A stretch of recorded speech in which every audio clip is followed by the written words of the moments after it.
Iyo masa Nabi Nuh wate iraya kabih raya datang.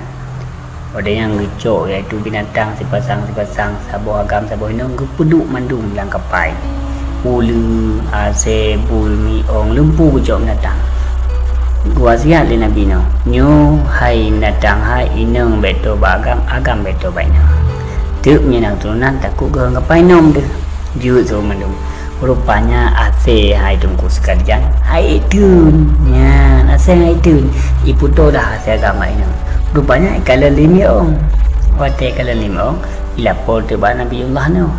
wahai Rasulullah nyo na ase baro ma en muno goi da ase rupanya Nabi no hai soi ma en yang kalau pegah ni ma en so da ase ha na go di miong hai miong sudah pegah na nya pegah jana ikut lemiong ya Rasulullah na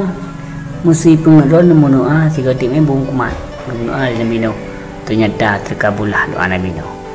hana tena 3 minggu kemudian rupanya asem endong ote main bungkumat tu kalau lemiong ote susut anja jud rupanya jaklah miong bak Nabi Nuh lah ya Rasulullah nyokan endong do ya Rasulullah kamale ni nyan ate nya ke lemiong na ke main kamaliase wate maliase ikui ase doa ya Allah menan miong ipuka ayu bukalah aib miong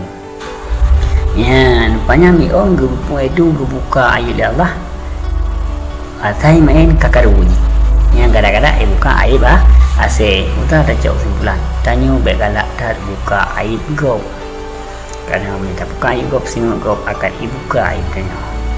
ya sabuh tatu ayat 70 buah tu ayat dari Allah Subhanahu